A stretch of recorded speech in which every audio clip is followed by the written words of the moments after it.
ഞാൻ രാവിലെ 5 മണിയൊക്കെ ആകുമ്പോ എഴുന്നേക്കുവേ. 5 മണിയൊക്കെ ആകുമ്പോ എഴുന്നേറ്റിട്ട് ഞാൻ ഈ ഗ്യാസ് കൊണ്ടുപോകാൻ പോവാ. ഗ്യാസ് കൊണ്ടുപോവല്ലോ, തന്നെ പോവല്ലയോ? ഇല്ല, ഗ്യാസ് കൊണ്ടുപോവാ ചെയ്യുന്നത്. എനിക്കങ്ങനല്ലല്ലോ. അല്ലേ? അല്ലല്ലോ. അതിന്റെ മേലൊരു പ്ലാസ്റ്റിക്കിന്റെ കവറുണ്ട്. അയ്യോ, ഇങ്ങനെ അടച്ചു വെച്ചിരിക്കും. അതില്ലേ? അതെനിക്കില്ല. ഇല്ലേ? അല്ല, ആരോട് എന്നോട് പറഞ്ഞില്ലല്ലോ. അതില്ലേ? ഇല്ല. എന്റെ അത് പൊട്ടിത്തെറിക്കും. മോന്റെ അടപ്പെടുക്കാൻ കാണുമോ?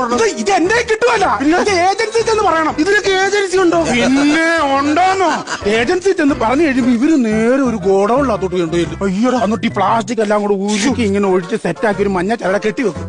എനിക്ക് വേണ്ട, ഞാൻ ആളെ അടയ്ക്കാൻ പോവാ. ഞാൻ ടെൻഷൻ. ഗ്യാസ് കുറ്റി അങ്ങനെ അടച്ചിട്ട് ഇങ്ങനെ ഗ്യാസ് കുറ്റി. ഗ്യാസ് കുറ്റി. ഓക്കെ. എന്താണ് പണി രണ്ടാൾക്കും? ടൈൽസിന്. എന്താണ് അച്ഛന്റെ പേര്? സുരേന്ദ്രൻ. കുഞ്ഞപ്പൻ. എന്താണ് അച്ഛന്റെ പണി? Construction work. എന്റെ 12 മണിയാ സാറേ. ഇവന്റെ അച്ഛനും 12 മണിയാണ്. ഞാൻ രാവിലെ 5 മണിയൊക്കെ ആകുമ്പോ എഴുന്നേക്കുവേ. 5 മണിയൊക്കെ ആകുമ്പോ എഴുന്നേറ്റിട്ട് ഞാൻ ഈ ഗ്യാസ് കൊണ്ടുപോകാൻ പോവാ. ഗ്യാസ് കൊണ്ടുപോവല്ലോ, തന്നെ പോവല്ലയോ? ഇല്ല, ഗ്യാസ് കൊണ്ടുപോവാ ചെയ്യുന്നത്. എനിക്കങ്ങനല്ലല്ലോ. അല്ലേ? അല്ലല്ലോ. അതിന്റെ മേലൊരു പ്ലാസ്റ്റിക്കിന്റെ കവറുണ്ട്. അയ്യോ, ഇങ്ങനെ അടച്ചു വെച്ചിരിക്കും. അതില്ലേ? അതെനിക്കില്ല. ഇല്ലേ? അല്ല, ആരോട് എന്നോട് പറഞ്ഞില്ലല്ലോ. അതില്ലേ? ഇല്ല. എന്റെ അത് പൊട്ടിത്തെറിക്കും. മോന്റെ അടപ്പെടുക്കാൻ കാണുമോ? ഇത് എന്റെ കിട്ടുമല്ല, പിന്നെ ഏജൻസി ചെന്ന് പറയണം. ഇതിനൊക്കെ ഏജൻസി ഉണ്ടോ? പിന്നെ ഉണ്ടോന്നോ?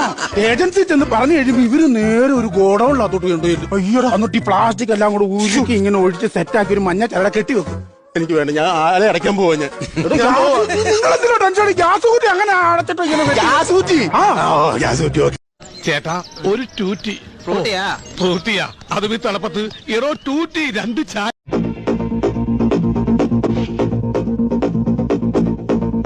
कौन हो तुम? मौत.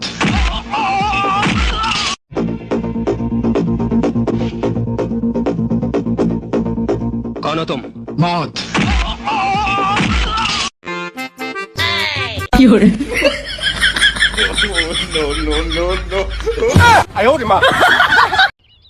Ladies and gentleman,